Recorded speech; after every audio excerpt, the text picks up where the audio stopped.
Okay, आज हम लोगों ने जो टॉपिक स्टार्ट करना है वो है टाइप 2 हाइपर सेंसिटिविटी। कल हम लोगों ने अबाउट पढ़ा था टाइप 1 हाइपर सेंसिटिविटी। उसके बाद हम लोगों ने डिसेंसिटाइजेशन वगैरह के बारे में भी पढ़ा था। और इसके अलावा हम लोगों ने जो सा टाइप 1 हाइपर सेंसिटिविटी के बारे में रिलेटेड था एटोपी वगैरह का टॉपिक और ड्रग हाइपर सेंसिटिविटी, वो सारे टॉपिक हम लोगों ने कवर किए थे। आज हम लोगों ने पढ़ना about the cytotoxic hyper sensitivity. Cytotoxic hyper sensitivity में क्या है कि सेल जो सी मेम्ब्रेन है ना सेल की, उसके ऊपर जो सा एंटीजन है ना उसके अगेंस्ट जो सा ना एंटीबॉडी आके बाइंड कर देती है। ठीक है, यानी कि जो सा एंटीजन है ना वो सेल के साथ बाउंड है, या तो वो सेल के साथ बाउंड है या फिर वो सेल मेम्ब्रेन का ही पार्ट है। और जब उसके अगेंस्ट कोई भी एंटीबॉडी बॉडी के अंदर आएगी तो वो उसके साथ बाइंड करके कॉम्प्लेक्स बना लेगी। जब वो इसके साथ कॉम्प्लेक्स बना लेगी तो ऑब्वियस सी बात है कि हम लोगों को पता है कि वो कॉम्प्लीमेंट को एक्टिवेट करवा दी गई, किसके जरिए से, उसके क्लासिकल पाथवे के जरिए से, या फिर वो antibody dependent cellular cytotoxicity cause करेगी। यानी कि दोनों केसेस में उसने काम यही करना है कि सेल की डेथ करवा देनी है, सेल लाइसिस करवा के सेल की डेथ करवा देनी है। अब हम लोगों ने बात की थी कि टाइप 1 हाइपर सेंसिटिविटी में जो एंटीबॉडी इन्वॉल्व है ना वो है आईजीई, लेकिन टाइप 2 हाइपर सेंसिटिविटी जो सी है उसके अंदर हमारे पास आईजीजी और आईजीएम इन्वॉल्व है, और यही दो एंटीबॉडीज हैं जो कि हमारे पास सिर्फ कंप्लीमेंट को एक्टिवेट करवा सकती है। ठीक हो गया।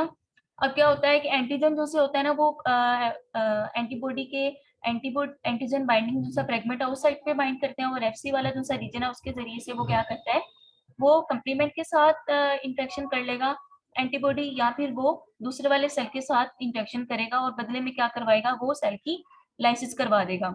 अब इस तरह के जो सी रिएक्शन है ना वो बेसिकली हमारे पास ज्यादातर हो रहे होते हैं एबीओ ब्लड ग्रुप ट्रांसफ्यूजन में। और सबसे बेस्ट एग्जांपल जो इसकी एक और है वो है हमारे पास Rh haemolytic disease of newborn.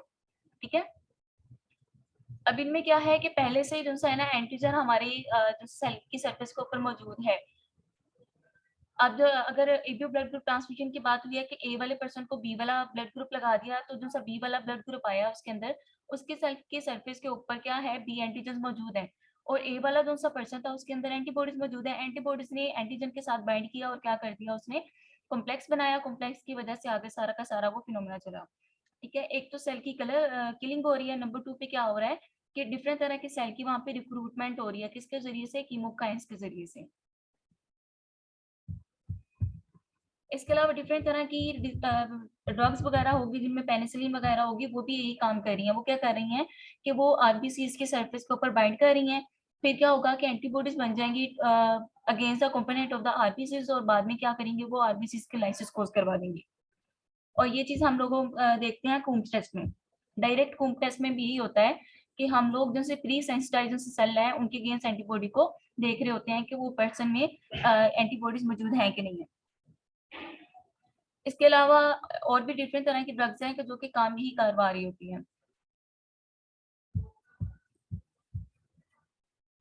और कुछ ऐसे माइक्रोबैक्टीरियम्स सॉरी माइक्रोबियम्स वगैरह भी ऐसे हैं, कुछ ऐसे माइक्रोब्स भी हैं जो कि इस तरह के हमारे पास काम करवा रहे होते हैं। यानी कि वो क्या करते हैं कि उनके अगेंस्ट जो एंटीबॉडी बन रही होती है ना, या तो वो क्रॉस रिएक्ट कर रही होती है, यानी कि एंटीबॉडी बनी उस वाले पैथोजन के अगेंस्ट, उस वाले माइक्रोब के अगेंस्ट, लेकिन वो क्या था, वो एंटीजन दूसरा था जिसके अगेंस्ट वो एंटीबॉडी बनी है, वो एंटीजन हमारे अपनी ही बॉडी के किसी ना किसी सेल्फ एंटीजन के साधन से मिलती जुलती थी।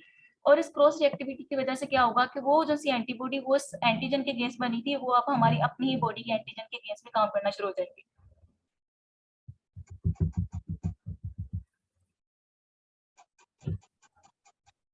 अब हम लोग बात करते हैं जब वो उसके अगेंस्ट काम करना शुरू हो जाएगी तो ऑब्वियस सी बात है कि एंटीजन एंटीबॉडी कॉम्प्लेक्स बनेगा, और पीछे जो हम लोग अभी तक पढ़ते आए हैं वही वाला सारा काम हो जाएगा। इसके अलावा जो है ना स्ट्रेप्टोकोकस पायोजेनिस जो है ना उसके इन्फेक्शन में भी यही काम होता है कि जो है ना एंटीबॉडी क्रॉस रिएक्ट कर रही होती है। सही है, एंटीबॉडी क्या कर रही होती है, रिएक्ट कर रही होती है। अब टाइप 2 में आपने एक बात याद रखनी है कि जो से एंटीजन था ना वो सेल की सरफेस के ऊपर बाउंड था, वो फ्री फॉर्म में नहीं था। अब अगर वही वाला एंटीजन जो है ना वो फ्री फॉर्म में है, ठीक है, वो बाउंड फॉर्म में नहीं है, वो क्या है, फ्री फॉर्म में है और सोलेबल, जिसको हम लोग दूसरे मायना में कहते हैं कि वो ना दूसरे अल्फाज में कहते हैं कि वो सोलेबल फॉर्म में है। सोलेबल फॉर्म में उस चीज को कहते हैं कि जो कि किसी भी चीज के साथ बाउंड नहीं होती। अब अगर क्या हुआ है कि एंटीजन क्या है कि वो किस फॉर्म में है, एंटीजन हमारे पास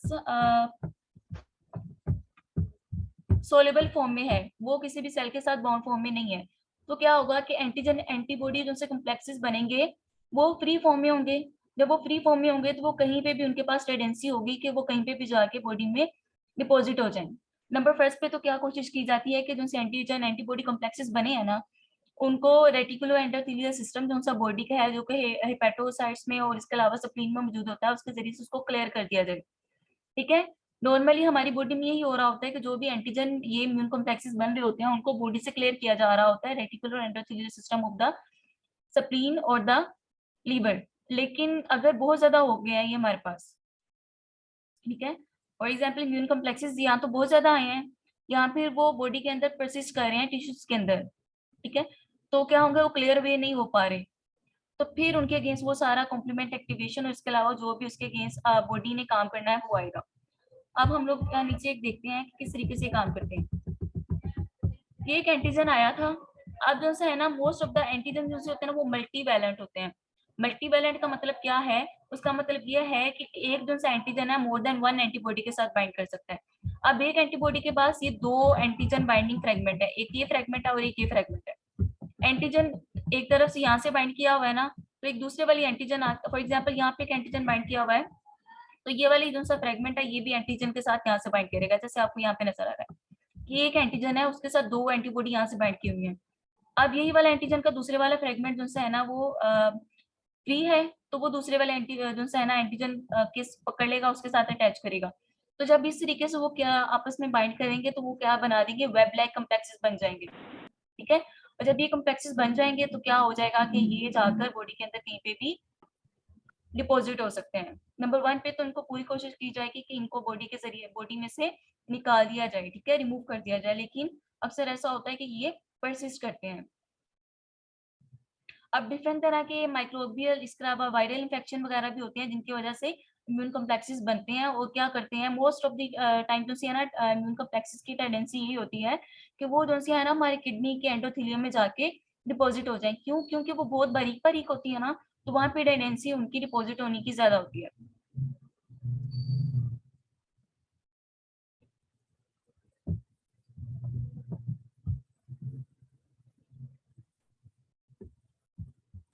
अभी तक किसी का कोई सवाल है?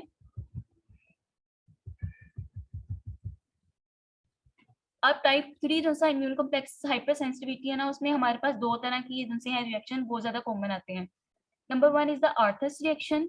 अगर जो सा इन्फेक्शन इन्फ्लेमेशन है ना वो लोकल, एक छोटे से एरिया में वो लोकलाइज फॉर्म में है, ठीक है, वो बहुत ज्यादा स्प्रेड आउट नहीं करी तो उसको कहेंगे आर्थस रिएक्शन। और अगर वो सिस्टमेटिक है या वो सिस्टेमिक है तो फिर हम उसको कहेंगे सीरम सिकनेस। ठीक है, अगर इन्फ्लेमेशन जो सी है ना इम्यून कॉम्प्लेक्सेस की वजह से जो हो रही है वो एक लोकल साइट पे है तो फिर हम उसको कहेंगे आर्थस रिएक्शन। और इसको आर्थस रिएक्शन इस वजह से कहते हैं क्योंकि जो इस डॉक्टर ने इसको सबसे फर्स्ट टाइम पे डिस्कवर किया था उसका नाम ही आर्थस था।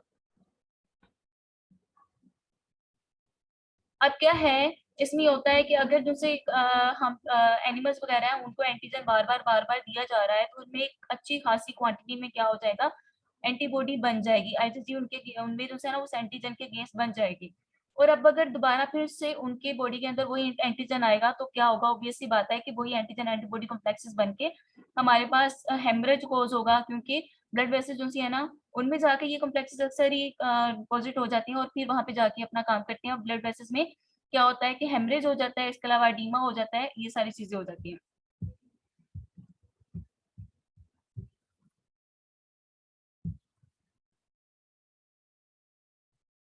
मैम ये वाली बात दोबारा।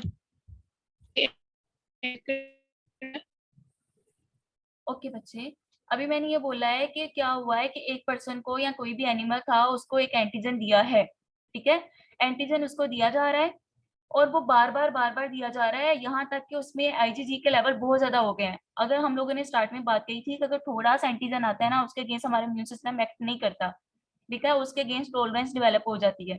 तो एक अच्छी खासी क्वांटिटी में एंटीबॉडी बनाने के लिए हमारी बॉडी में ये बात लाजमी है, या किसी भी एनिमल जो भी है जिसमें एंटीबॉडी बनानी है उसमें ये बात लाजमी है कि एंटीजन या तो बहुत ज्यादा दिया जाए या फिर बार बार दिया जाए, ताकि इम्यून सिस्टम एक्टिवेट हो। जितना ज्यादा उसको बार बार रिपीटेडली दिया जा रहा है तो क्या होगा कि आईजीजी जो एंटीबॉडी बन गई है वो हाई लेवल्स में हो जाएगी।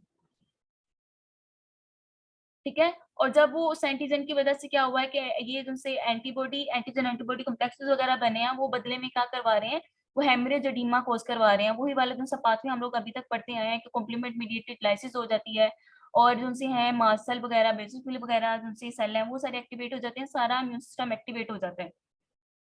सही हो गया। अभी हम नीचे जाके कोई डायग्राम देखते हैं, वहां से भी मैं आपको दिखाती हूँ कि किस तरीके से हमारे पास हमारी बॉडी में एडीमा और हेमरेज हो रहा होता है। ये वाली बात समझ आ गई आपको? Yes ma'am. अब क्या है कि जो सा एंटीजन एंटीबॉडी के साथ बाइंड किया और एंटीजन एंटीबॉडीज आप आपस में बाइंड किए होते हैं, तो हमारे पास जो सा हमारा कॉम्प्लीमेंट सिस्टम है वो भी इनके साथ आके बाइंड कर जाता है। इतना तो सबको पता है। जब वो इनके साथ आके बाइंड करता है तो क्या होगा कि एंटीजन एंटीबॉडी और कॉम्प्लीमेंट ये तीनों चीजें जब जाके डिपॉजिट हो जाएंगी किसी भी वेसल के अंदर, तो वहां पे ज्यादा से ज्यादा डब्ल्यूबीसीज आएंगे। वहां पे क्या हो जाएगा, वहां पे जब डब्ल्यूबीसी ज्यादा आएंगे, साथ में क्या होगा कि वहां पे जो से प्लेटलेट्स है ना, वो आपस में क्लम्प कर जाएंगे। प्लेटलेट्स आपस में एक दूसरे के साथ क्लम्पिंग कोज करेंगे, और जब प्लेटलेट्स आपस में क्लम्पिंग कोज कर रहे हैं तो क्या होगा, उस जगह पे आहिस्ता आहिस्ता आहिस्ता वो जो वेसल है वो ब्लॉक हो जाएगी। जब वो वेसल ब्लॉक हो गई है तो वहां पे ब्लड सप्लाई रुक गई है। जब ब्लड सप्लाई रुक गई है तो ऑब्वियस सी बात है कि नेक्रोसिस हो जाती है। सही हो गया। आईजीई थोड़ी क्वांटिटी में भी अच्छी खासी नुकसानदेह होती है, क्योंकि वो डायरेक्ट बाइंड होती है सबसे पहले ही जो है ना डायरेक्टली बाइंड होती है मास्ट सेल बेसिफिर से। जैसे ही एंटीजन आया, इसने जो सेल को एक्टिवेट करवा के उनकी ग्रेन्युलोसाइट्स को जो उनके अंदर ग्रेन्युलोसाइट्स के अंदर ग्रेन्यूल्स है उनको रिलीज करवा दिया। लेकिन जो आईजीजी है ना वो हायर अमाउंट में चाहिए होती है एज कम्पेयर टू आईजीई, क्योंकि ये पहले ही हमारे पास हमारी बॉडी के सेल के साथ बाइंड नहीं होती है।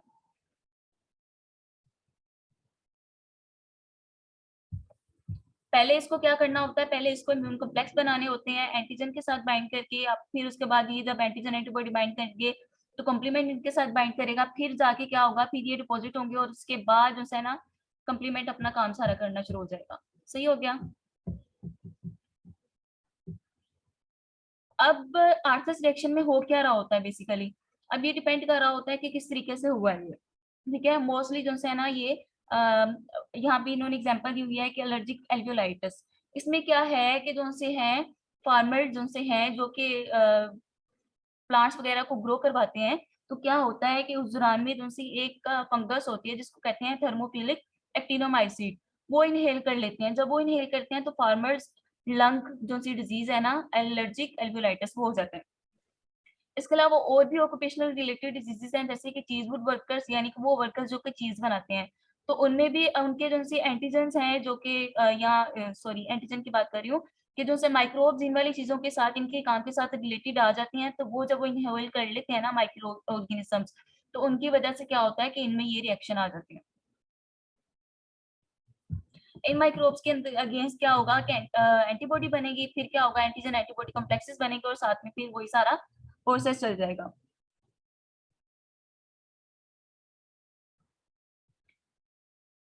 अब जो है ना जब हम टेटनस इम्यूनाइजेशन करवाते हैं तो उस टाइम पे भी हमारे पास चांसेस हैं कि हमें आर्थस रिएक्शन हो जाए। क्यों? क्योंकि जब टेटनस की इम्यूनाइजेशन करवाई जाती है और अगर एक दफा आपने एक डोज लगवाई है उसके बाद थोड़ी देर से बाद आपने दोबारा फिर से डोज लगवा ली, तो क्या होगा कि अब पहले से एंटीजन बने हुए थे, तो उसके अगेंस्ट एंटीबॉडी बन रही थी। अब ऐसा ऐसा बॉडी क्या कर रही है, एंटीजन्स को तो क्लियर कर रही है, और लेकिन उसकी एंटीबॉडी है वो बॉडी के अंदर एक सेफ लेवल पे बनना शुरू हो गया। अब दोबारा फिर से अगर आपने जल्दी से इम्यूनाइजेशन कर दिया है तो एटनेटस का जो सा है टॉक्सोइड जो सा है वो अगर आपने दोबारा फिर से बॉडी को दे दिया है तो एंटीबॉडी पहले से बनी हुई है। एंटीबॉडी जैसे ही एंटीजन को देखेगी, इस टॉक्सोइड को देखेगी, फौरन इसको पकड़ लेगी और साथ ही एंटीजन एंटीबॉडी कम्प्लेक्सेस बन के सारा का सारा जो हम लोगों ने कम्प्लीमेंट वगैरह का और बाकी सारे डब्ल्यूबीसीज का फिनोमेना देखा वो हो जाएगा। अब यहाँ पे आप देखें कि ये एक जो सी वेसल थी, ठीक है, जब ये कॉम्प्लेक्सेस बन गए, ये वेब लाइक जो सा आपको एक पूरा नजर आ रहा है ना, ये कॉम्प्लेक्स बन गए हुए हैं ना आपस में सारे, इन्होंने बना लिया। अब ये क्या बने हैं कि ये ब्लड के अंदर बने हैं और जाके ये क्या किया इन्होंने, डिपॉजिट हो गए हैं ये जो सी वेस्कुलर एंडोथेलियम है ना वहां पे। जब ये वहां पे जाके डिपॉजिट हो गए हैं तो वहां पे कम्प्लीमेंट भी आएगा, कम्प्लीमेंट आएगा तो क्या करेगा, वो लाइसिस कोज करवाएगा, ठीक है, एंडोथेलियम के। जब ये टूट जाएगी तो क्या होगा कि ब्लड सेल्स भी यहाँ से निकल रही है, यानी कि हेमरेज हो जाएगा। इसके अलावा डिफरेंट बाकी सेल्स को भी जो है ना ये अपने C5a C3a, यानी कि जो से हमारे ए वाले कंपोनेंट थे ना कॉम्प्लीमेंट के, उसके जरिए से डिफरेंट सेल की यहाँ पे क्या करवाई जाएगी, जो से WBCs हैं उनको यहाँ पे रिक्रूट करवाया जाएगा, उनको अट्रैक्ट करके यहाँ पे लेके आया जाएगा। इसके अलावा जितना भी जो सा वेसल के अंदर कंटेंट था वो भी बाहर चला जाएगा, एडिमा हो जाएगा, WBCs निकल रहे हैं, सॉरी WBCs यहाँ पे आ रहे हैं, इन्फ्लेमेशन ज्यादा से ज्यादा बढ़ती जा रही है। और इसके अलावा क्या है कि एडिमा हो रहा है, किसकी वजह से, ये कंटेंट बाहर निकल रहे हैं। सही हो गया जो मैंने आपको ऊपर बोला था कि मैं आपको नीचे जाकर दिखाती हूँ। अब सीरम सिकनेस, हम आर्थस रिएक्शन क्या होता है कि लोकलाइज्ड इन्फ्लेमेशन है तो उसको कहते हैं आर्थस रिएक्शन, लेकिन अगर वो सिस्टमेटिक इन्फ्लेमेशन है तो हम उसको कहेंगे सीरम सिकनेस। सीरम सिकनेस बहुत इजी है, इसमें बेसिकली होता क्या है, एक जो सा है दूसरी स्पीशी थी, ठीक है, एक दूसरी स्पीशी थी, उसके अंदर क्या है कि एंटीबॉडी जनरेट करवाई गई थी। आपको ये तो पता होगा ना कि हम लोग फॉर एग्जांपल अगर एंटी वेनम होता है, यानी कि जो स्नेक ने बाइट किया उसके अगेंस्ट वेनम, जब हम लोग एंटी वेनम बनाते हैं यानी कि उस वेनम के अगेंस्ट दूसरी एंटीबॉडीज की लानी होती हैं।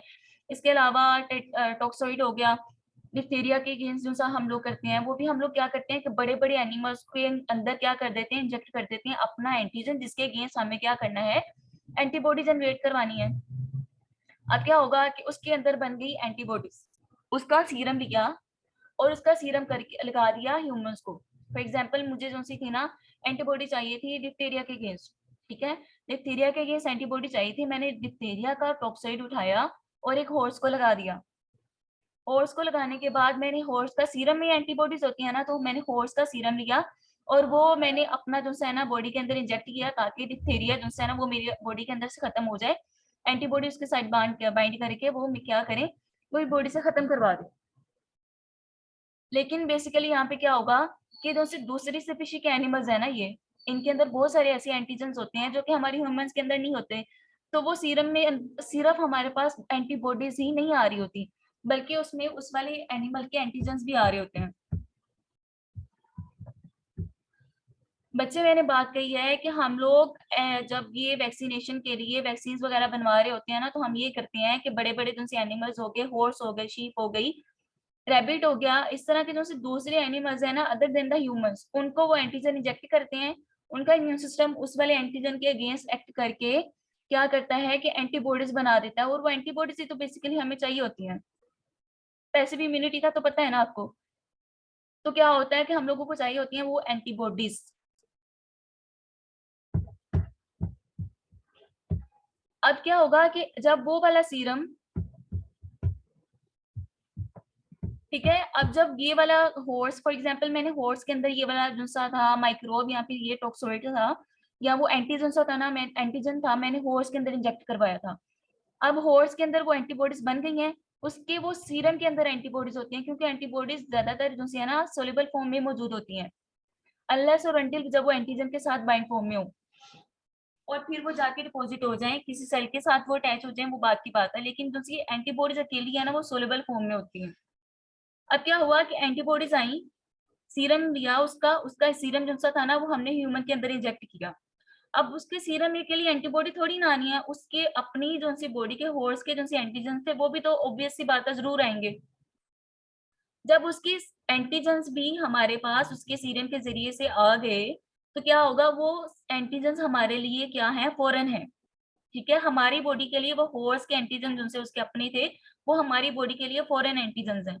तो उन एंटीजन्स के अगेंस्ट हमारी बॉडी क्या करेगी, एंटीबॉडीज बनाना शुरू कर देगी, और जब वो एंटीबॉडी बनाएगी तो क्या होगा, एंटीजन एंटीबॉडी कॉम्प्लेक्सेस बन गई हैं, और ये वाले जो से एंटीजन एंटीबॉडी कॉम्प्लेक्सेस हैं वो बॉडी में डिफरेंट तरह के डिफरेंट जो से लोकेशंस पे जाके क्या करेंगे, डिपॉजिट हो जाएंगे।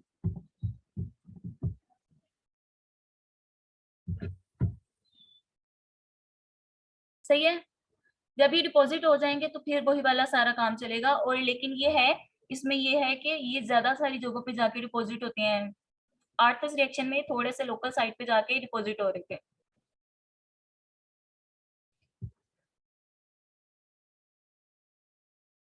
सही है, लेकिन हम लोगों को स्टार्टिंग में जो हम लोगों ने बात कही थी कि एक एंटीजन के इम्यूनोजन होने के लिए क्या है, एक तो यहाँ तो उसको क्वांटिटी बहुत ज्यादा होनी चाहिए, नंबर 2 पे क्या होना चाहिए, या फिर वो रिपीटेडली बार बार दिया जाना चाहिए, फिर ही उसके अगेंस्ट क्या होगा कि एंटीबॉडीज बनेगी। अगर वो बहुत थोड़ी सी क्वांटिटी के लिए आया है क्वांटिटी में दिया गया है, या फिर क्या है कि वो एक या दो दफा थोड़ी बहुत क्वांटिटी में आ गया बॉडी के अंदर, तो क्या होगा कि उसके अगेंस्ट हमारा इम्यून सिस्टम एक्ट नहीं करेगा, वो उसके अगेंस्ट टॉलरेंस डेवलप कर लेगा। सही है। जब ये ज्यादा सारी क्वांटिटी में सीरम के जरिए से आ गई हमारी बॉडी में, या फिर रिपीटडली उसको सीरम लग रहा है, तो क्या होगा कि एंटीजन के अगेंस्ट एंटीबॉडी हमारी बनाएगी।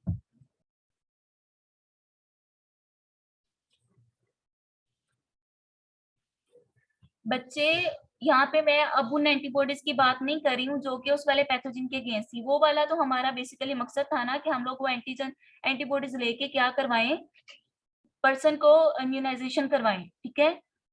अब क्या होता है कि एंटीजन जो से था ना सीरम के अंदर, जो सा मेन एंटीजन हम सीरम सीक्वेंस में जो मेन एंटीजन आ रहे हैं बच्चे, वो हॉर्स के एंटीजन हैं।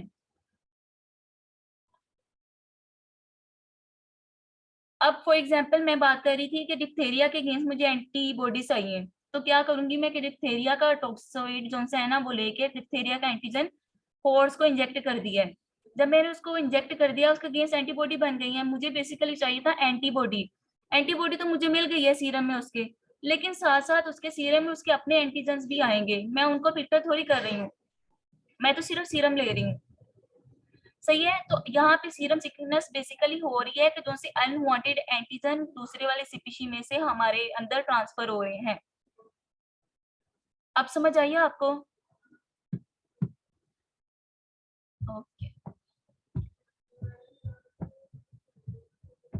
अब क्या होगा कि इसके नतीजे में डिफरेंट तरह के जो है ना हमारे पास सिम्टम्स आएंगे। फीवर हो जाएगा, खारिश होना शुरू हो जाएगी, लिम्फेडिनोपैथी, स्प्लीनोमेगाली, ये सारे के सारे एसिनोफिलिया, ये सारे के सारे सिम्टम्स हमारे पास आना शुरू हो जाएंगे। अब ये सिम्टम्स फौरन ही नहीं आ जाते। क्यों? क्योंकि ये फौरन तो तब आए ना अगर पहले से बॉडी उसके अगेंस्ट सेंसिटाइज रहे। फौरन से तब आएंगे जब ये दोबारा फिर से एंटीजन दोबारा फिर से बॉडी के अंदर आएगा। अगर फर्स्ट टाइम आया तो फर्स्ट टाइम में उसके अगेंस्ट एंटीबॉडी बनने में टाइम लगेगा। तो जब वो एंटीबॉडी बनने में अबाउट हम लोगों ने बात कही थी ना कि 8 से 14 दिन लग जाते हैं। जब वो एंटीबॉडी बनेगी, फिर एंटीबॉडी बनने के बाद एंटीजन एंटीबॉडी आपस में बाइंड करके कॉम्प्लेक्सेस बनाएंगे। और जब एक दफा इम्यून कॉम्प्लेक्सेस बन गए हैं ना, तो फिर ये जो सा रिएक्शन है काफी तेज हो जाता है और ये सिम्टम्स अच्छे खासे आना शुरू हो जाते हैं। और जब एक दफा इम्यून कॉम्प्लेक्सेस बन गया है, सिम्टम्स जल्दी जल्दी आएंगे, तो जल्दी जल्दी आने की वजह से हम लोग इसको अक्सर जो है ना इमीडिएट रिएक्शन भी कहते हैं। अब क्या है कि जो से सिम्टम्स आए हैं, जैसे जैसे एंटीजन बॉडी से क्लियर होता रहेगा, एंटीजन एंटीबॉडी कॉम्प्लेक्सेस खत्म होना शुरू हो जाएंगे। तो क्या होगा कि जैसे जैसे जैसे जैसे वो बॉडी के अंदर से उसकी क्वांटिटी कम होती जा रही है, तो क्या होगा कि सिम्टम्स कम होते जा रहे हैं। और जैसे वो बॉडी के बिल्कुल निकल गया है एंटीजन, तो क्या होगा कि जो सा ये एंटीजन और एंटीबॉडी कॉम्प्लेक्सेस बिल्कुल खत्म हो जाएगा और सिम्टम्स बिल्कुल खत्म हो जाएंगे। इसके अलावा ड्रग्स के जरिए से भी खासतौर पे जिनसे पेनिसिलिन की वजह से जिनसे है ना इस तरह के रिएक्शन अच्छे खासे आ जाते हैं। क्यों? क्योंकि पेनिसिलिन भी हमारे पास इस तरह के कॉम्प्लेक्सेस बना देती है।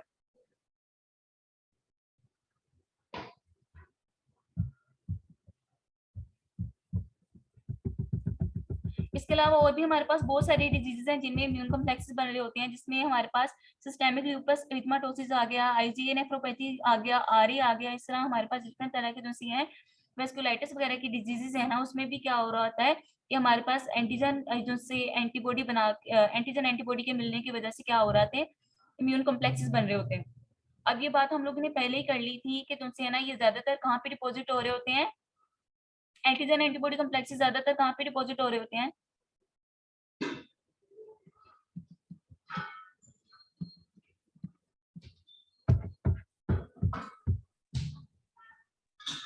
इकरा शहजादी बच्चे कहाँ पे डिपॉजिट हो रहे होते हैं?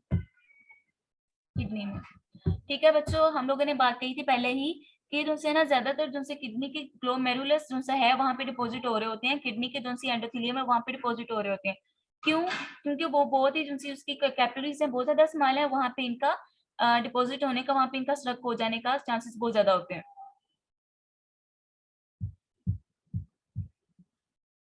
तो इन डिजीजेस में ज्यादातर क्या हो रहा होता है, हमारे किडनी ही इफेक्ट हो रहे होते हैं। लेकिन ह्यूमेटोइड आर्थराइटिस में हमारी किडनी इफेक्ट नहीं हो रहे होते हैं, वो डिफरेंट तरह के ऑर्गन्स को कर रहा होता है। अब क्या है पोस्ट स्ट्रेप्टोकोकल ग्लोमेरुलो नेफ्राइटिस। इसमें क्या है कि जो सा हमारे पास group A beta hemolytic streptococcus है, जिसमें हमारे पास स्ट्रेप्टोकोकस पायोजेनिस आता है। ये क्या है, वैसे तो ये सोर थ्रोट कॉज करता है, लेकिन क्या होता है कि इसकी जो सी नेफ्रिटोजेनिक जो सी स्ट्रेन है, सीरोटाइप है इसकी,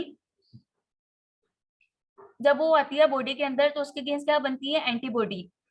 अब ये वाली जो सी स्ट्रेन होती है ना, उसके अगेंस्ट जो एंटीबॉडी बनती है ना, तो एंटीजन और एंटीबॉडी आपस में बाइंड कर लेती हैं। अब क्या होता है, सॉरी, अब इस वाली के अगेंस्ट जो सी एंटीबॉडीज बनी है ना, वो जो सी है ना, उनके पास उनकी टेंडेंसी होती है कि वो जाके बाइंड करेंगी हमारे जो से किडनी के साथ। क्यों? क्योंकि ये जो सा इस वाला स्ट्रेन है ना, इसका जो सा हमारे किडनी के एंटीजन है ना, उसके साथ काफी सिमिलरिटी होती है।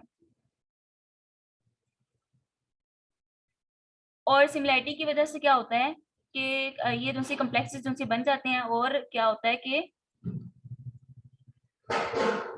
जब एंटीजन एंटीबॉडी कॉम्प्लेक्सेस बन जाएंगे और फिर ये वहां पे जाके क्या करेंगे, डिपॉजिट हो जाएंगे ग्लोमेरुलस पे, और कॉम्प्लीमेंटेड जो है ना वो हमारे पास फिक्स हो जाएगा, वो बाउंड हो जाएगा, कॉम्प्लीमेंट की एक्टिवेशन हो जाएगी, न्यूट्रोफिल्स वहां पे आ जाएंगे, अट्रैक्ट होंगे, और सारा का सारा फिनोमेना चल जाएगा।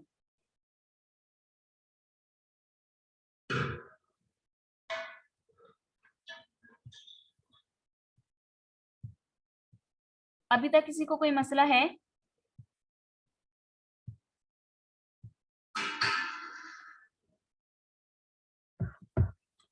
और बच्चे यहाँ पे एक और बात भी आपको बताने वाली है कि जिन पर्सन में एंटीजन एंटीबॉडी कॉम्प्लेक्सेस बने होते हैं ना, तो जो सा हमारा कम्प्लीमेंट सिस्टम है ना, उसके कंपोनेंट जाके हमारे इन एंटीजन और एंटीबॉडी के साथ बाइंड कर जाते हैं, कॉम्प्लेक्सेस के साथ। तो जब हम लोग बॉडी में नॉर्मल जो सा कॉम्प्लीमेंट के लेवल्स करवाते हैं तो वो लो आते हैं, क्योंकि कॉम्प्लीमेंट की प्रोटीन्स यूज अप हो चुकी हैं हमारी बॉडी के अंदर। तो उसकी वजह से हमारे पास ये क्या होता है कि जो कॉम्प्लीमेंट के लेवल्स हैं वो लो आते हैं।